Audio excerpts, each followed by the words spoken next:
Je suis très heureux de me retrouver parmi vous ce matin et de pouvoir partager avec vous la parole du Seigneur.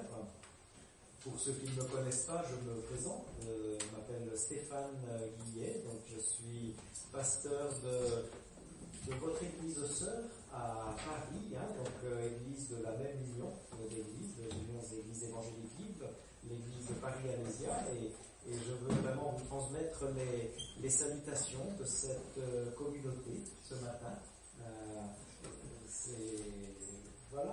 À Alésia, et je suppose pareil ici, on pense souvent aux églises de l'Union et à l'Union, et donc c'est une joie de pouvoir aussi échanger un petit peu de cette façon-là. Donc, voilà, recevez vraiment les salutations de la communauté d'Alésia.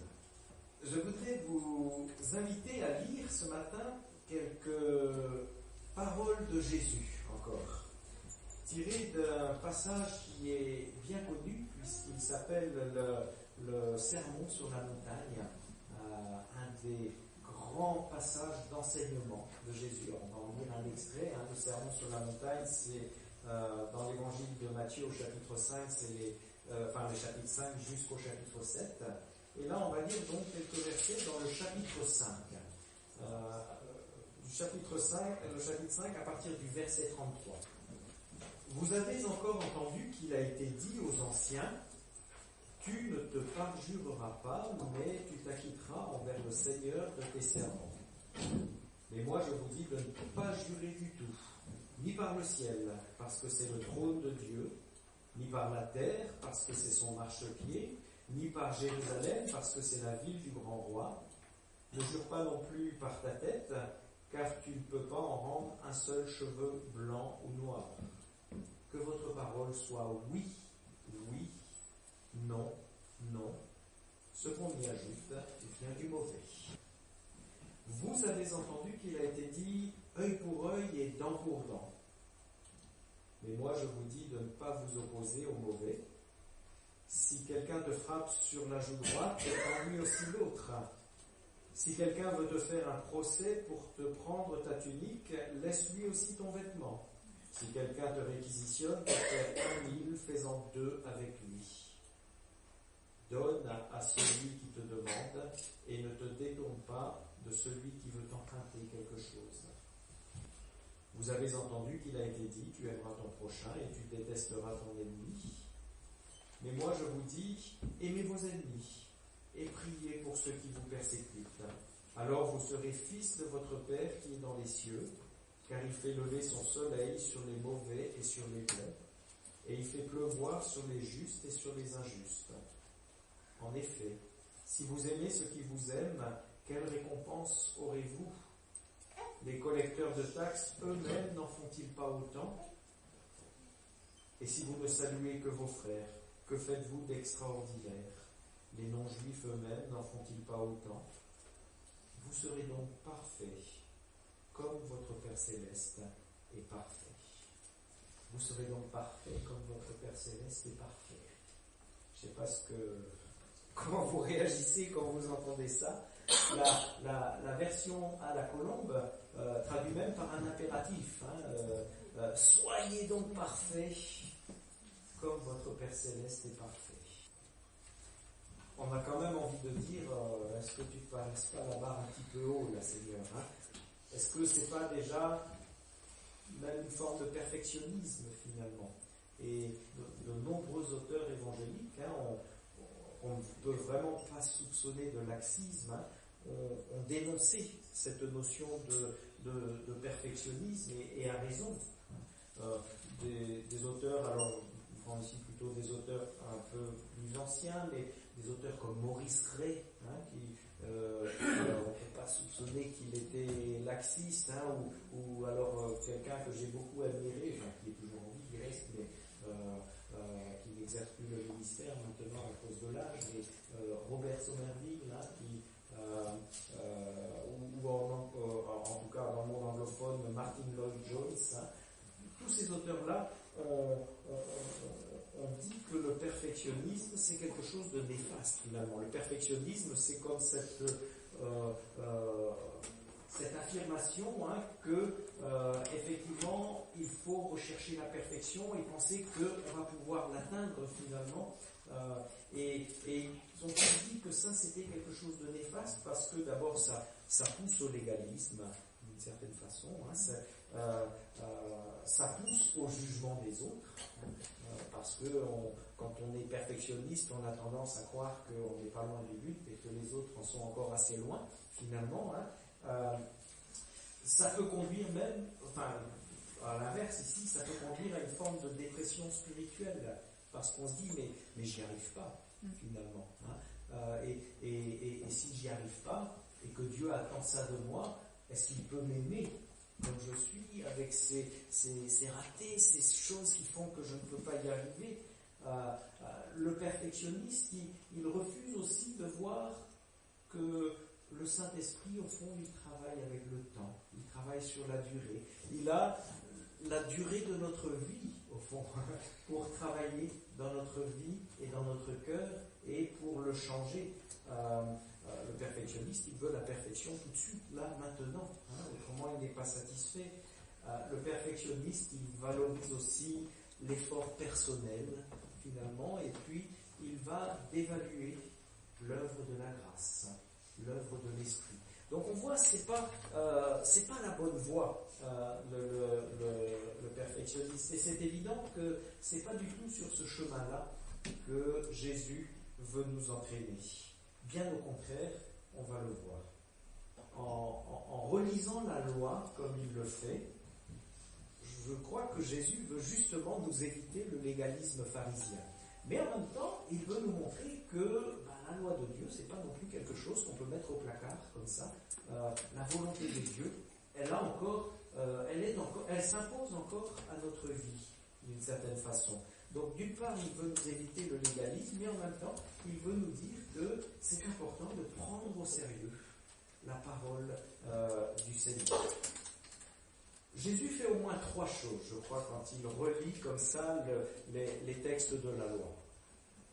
D'abord, il nous indique, je pense, la grandeur de Dieu, comme on l'a chanté ce matin, et la grandeur aussi sur le plan moral, la grandeur morale de Dieu. Il nous indique sa perfection. Dieu est effectivement parfait, vous serez parfait comme votre Père céleste est parfait. Dieu est effectivement parfait, et en venant sur la terre et en accomplissant la loi de Dieu jusqu'au bout, Jésus est venu nous donner une image de cette perfection de Dieu. Et donc, Jésus fait d'abord ça lorsqu'il relit la loi. Jésus, aussi, en relisant la loi, on pourrait dire, dénonce un petit peu tous nos petits arrangements avec la loi de Dieu. Les humains, nous, pas seulement les pharisiens d'ailleurs, nous aussi, on est capable de se lancer dans des raisonnements très compliqués, une casuistique très compliquée, comme on dit, pour arrondir les angles de la parole de Dieu. Et ainsi pour se trouver finalement satisfait de ne pas être si mal que ça, pas être réussir plutôt à bien remplir notre mission, parce que on peut facilement tomber dans une version un petit peu édulcorée de la parole de Dieu. Oui, c'est écrit ça, mais ça ne veut pas vraiment dire ça en fait dans ce texte ici. Et en pensant à cette attitude plutôt humaine finalement, à laquelle je pense on participe tous, j'ai pensé à la parole d'un grand théologien allemand du XXe siècle qui s'était engagé contre la barbarie nazie. D'ailleurs, c'était particulièrement dangereux de le faire à cette époque. Alors, il n'est pas très connu, il s'appelle Helmut Tillich, et c'était aussi un grand prédicateur de l'Évangile. Et il disait, à regarder certains chrétiens, on pourrait penser que leur ambition, c'est d'être le pot de miel du monde. Ils adoucissent l'amertume de la vie par une conception beaucoup trop facile d'un Dieu d'amour. Or, Jésus n'a jamais dit « vous êtes le sucre du monde », mais vous êtes le sel de la terre. Et le sel attaque. Le message non falsifié du jugement et de la grâce de Dieu est toujours décapant pour notre vie aussi. Et nous, on veut quelquefois trop mettre sur le plan de quelque chose qui va devenir plutôt facile. Et Jésus, en relisant la loi, on voit, il dénonce cette compréhension d'une loi qui serait assez facile, qu'on aurait adoucie finalement. Et puis en refusant ces petits arrangements, je crois que, comme je disais, Jésus nous met devant un défi qu'on n'est pas capable d'accomplir finalement. Il nous place devant une parole où on se dit, mais ça je ne sais pas faire, Seigneur. Ça je ne sais pas accomplir ce genre de choses. Et il veut nous dire certainement que tout seul, c'est absolument impossible, effectivement, d'accomplir une telle parole. Tout seul, nous n'arriverons pas à obéir à la loi. Nous avons besoin de lui. Nous avons besoin de sa force à lui. Nous avons besoin que lui vienne dans notre vie et nous apprenne comment, déjà parce que lui l'a fait, nous apprenne comment nous pouvons effectivement, selon cette parole qu'il donne à la fin, devenir parfait comme notre Père Céleste est parfait. Et je crois que c'est vraiment en tenant compte de ces éléments-là qu'on peut recevoir cette parole. J'aime bien la traduction du coup de celle que j'ai lue ici, vous serez parfait comme votre Père Céleste est parfait, parce qu'on la reçoit ici comme une promesse, comme une promesse de Jésus lui-même, du Fils de Dieu, comme un chemin finalement qu'il nous indique, qu'il place devant nous. Un chemin où il nous précède, puisque lui-même a marché sur ce chemin et lui-même nous a montré la perfection de Dieu. Un chemin, en fait, qu'il a déjà présenté au début du Sermon sur la montagne dans les Béatitudes. Les Béatitudes nous disent effectivement ce chemin-là sur lequel on peut être heureux, ce chemin qui est le chemin de la perfection. Et d'ailleurs, c'est intéressant de comparer le passage que j'ai lu avec les béatitudes, justement. On voit que les mêmes termes, les mêmes expressions, le même vocabulaire revient dans ces deux passages. Au verset 43, là, que j'ai lu tout à l'heure, il dit, vous avez entendu qu'il a été dit, tu aimeras ton prochain et tu détesteras ton ennemi. Mais moi je vous dis, aimez vos ennemis et priez pour ceux qui vous persécutent. Alors vous serez fils de votre Père qui est dans les cieux. Ça c'est le vocabulaire des béatitudes. Heureux les artisans de paix, car ils seront appelés fils de Dieu. Fils de votre Père, fils de Dieu. Heureux ceux qui sont persécutés, priez pour ceux qui vous persécutent. Ceux qui sont persécutés pour la justice du royaume des cieux. Et ici encore, il est question justement des cieux. On voit qu'il y a comme des expressions ici qui se répondent l'une à l'autre. Et si cette parole tout à fait étonnante aussi des béatitudes, quand Jésus dit « heureux ceux qui sont persécutés », on peut se demander justement si le bonheur des persécutés se trouve bien sûr non pas dans la persécution elle-même, parce que personne, elle ne peut jamais être source de bonheur, la persécution, c'est évident, mais si le bonheur se trouve, se trouvait dans la force de pouvoir lui faire face, en priant, en apprenant à aimer ses ennemis, dans la joie de manifester ainsi quelque chose de la grandeur, de la perfection de Dieu, de la perfection même du Fils de Dieu, d'être au sens plein du terme enfant du Père qui est dans les cieux. On va dire enfant seulement parce que l'enfant n'est jamais à la hauteur de son Père, mais enfant tout de même, enfant tout de même, c'est-à-dire à l'image de son Père, donc en chemin pour pouvoir être parfait comme son Père, est parfait.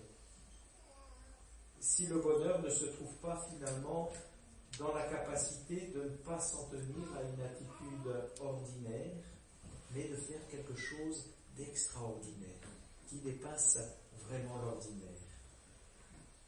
Parce que Jésus, lorsqu'on lit ces textes de la loi, nous invite sur un chemin où on ne saurait, on s'en rend bien compte, se contenter de l'ordinaire. Il nous invite à vivre des choses extraordinaires ici, qui dépassent ce que on sait faire simplement, naturellement, par notre humanité.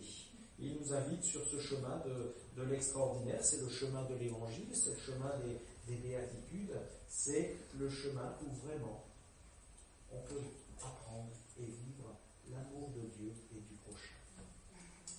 Alors revenons à nos trois antithèses, là, justement, ces trois passages où Jésus a dit, vous avez entendu qu'il a été dit, mais moi je vous dis.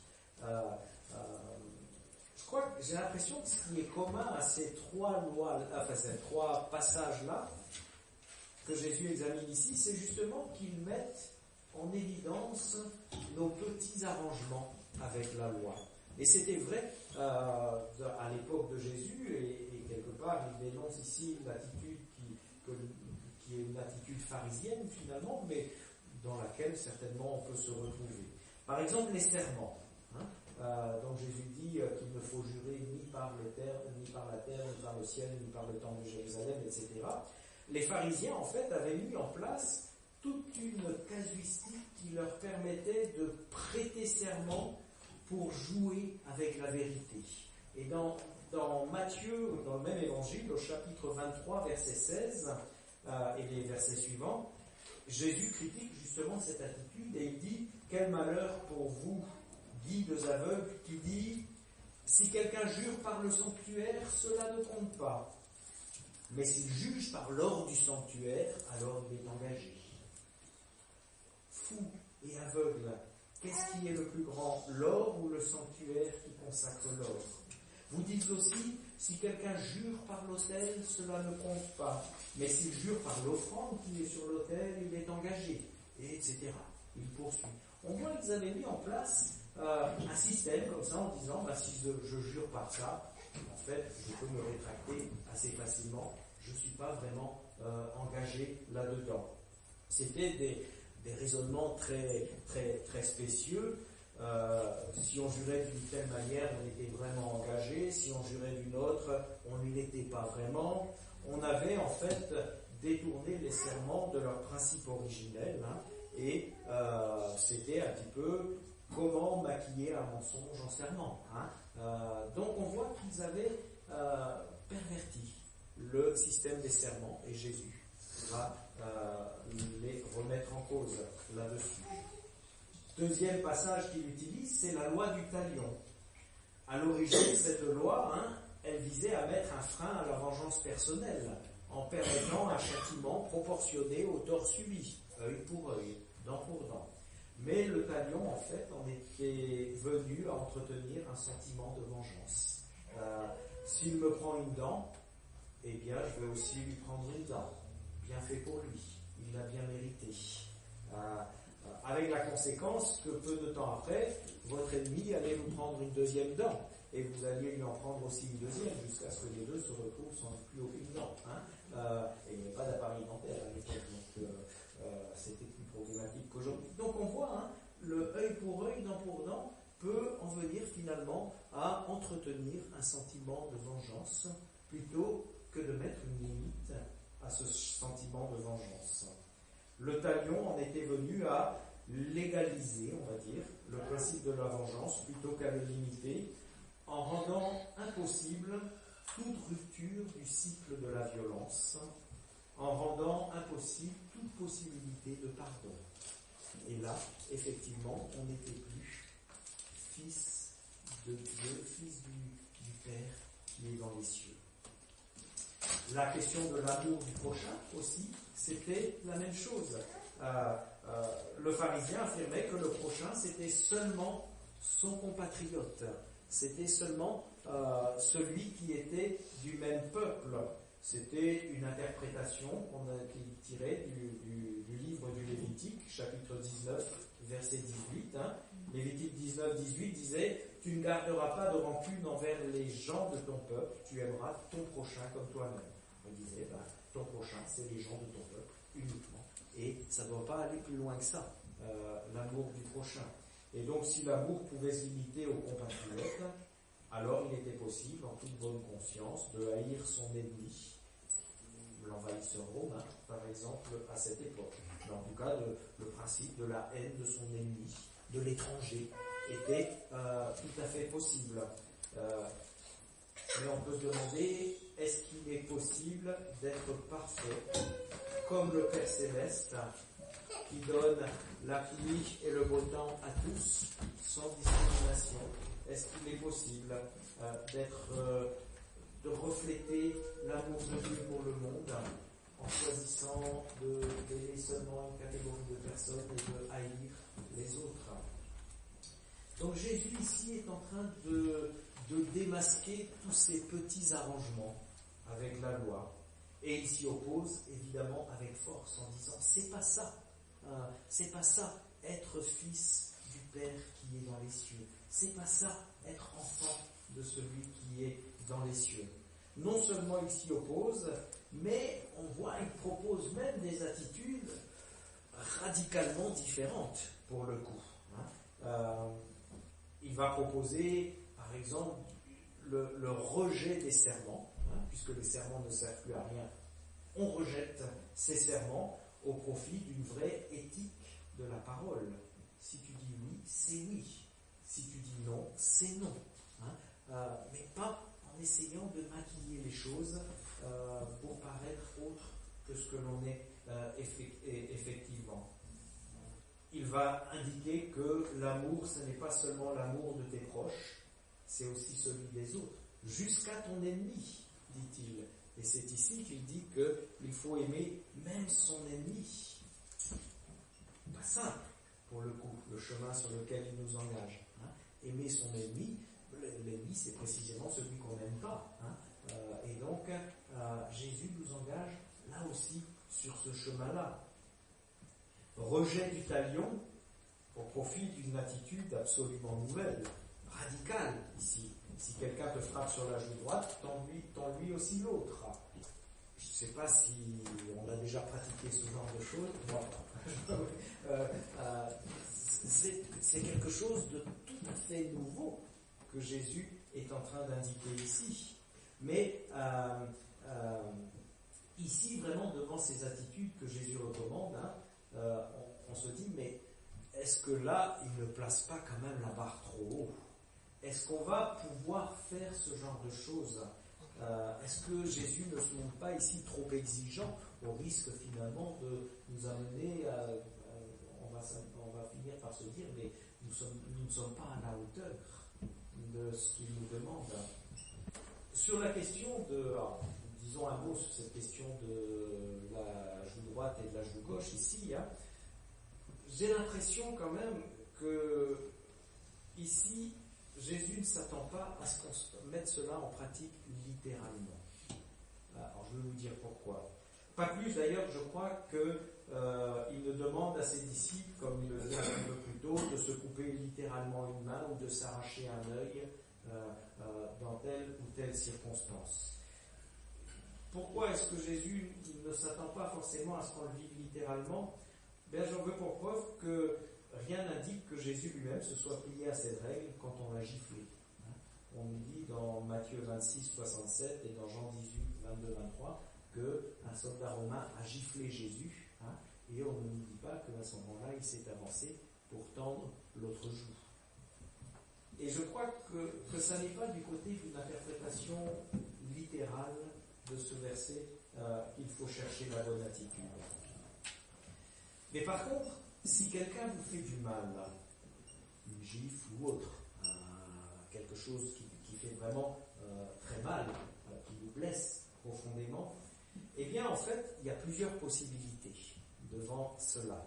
Soit il y a la possibilité de fuir, simplement, au risque, si on fuit, de nourrir de l'amertume, de nourrir une mauvaise image de soi-même en se disant j'ai été un peu lâche, là, j'ai pas su faire face à cette situation-là. Et ça, c'est quelque chose qui peut nous miner profondément en se disant mais là, j'ai pas été à la hauteur de la chose. Une autre attitude, c'est le coup pour coup. Tu m'as donné un coup, je te donne un coup. Peut-être que ça peut soulager d'ailleurs sur le coup, de faire ce genre de choses-là, mais on s'expose aussi à une poursuite de la violence. Et puis, on doit se demander, est-ce que j'ai été vraiment fils du Père qui est dans les cieux? Est-ce que j'ai été enfant du Seigneur qui est dans les cieux? Est-ce que j'ai agi comme Jésus aurait agi dans cette situation? Et puis, il y a une troisième voie. Et je crois que c'est cette troisième voie que Jésus indique quand il utilise l'expression « tendre l'autre joue ». Tendre l'autre joue, c'est refuser la fuite, c'est se tenir droit devant son agresseur. C'est aussi affirmer haut et fort, là, devant son agresseur, qu'on refuse le cycle de la violence, sans aucune certitude, cependant, quant à l'attitude de l'ennemi. Et ça, c'est une attitude incroyablement courageuse, que de pouvoir se tenir droit devant celui qui nous a agressés, en refusant de lui rendre l'agression qu'il nous a fait, mais de pouvoir se tenir droit. C'est ce que Jésus a fait devant ceux qui l'agressaient, effectivement. Et là, waouh, quelle attitude, quel courage pour pouvoir vivre cela. Et là, oui, on doit dire que on n'est pas forcément à la hauteur, je ne sais pas pour vous, mais pour moi, pas forcément à la hauteur de la tâche pour le coup. Cette troisième voie, elle est loin d'être évidente. Lorsqu'on a été victime d'une agression, d'une humiliation, la colère et le désir de vengeance sont une évidence. Et même dans ces moments-là, on se dit que la loi du talion, elle semble bien trop douce. Et c'est pour ça qu'elle a été donnée, justement, la loi du talion. C'est pour mettre une limite au désir de vengeance.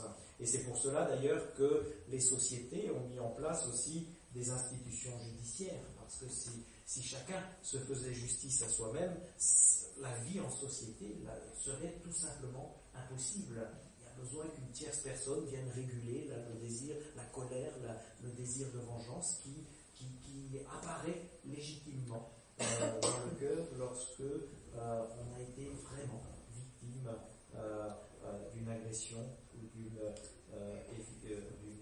d'une humiliation. Il y a plusieurs années, j'ai lu dans le magazine Portes ouvertes un récit absolument bouleversant.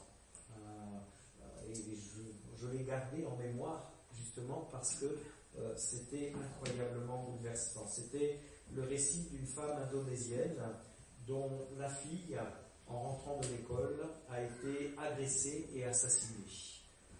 Cette mère chrétienne raconte un petit peu les années qui ont suivi cette expérience absolument traumatisante.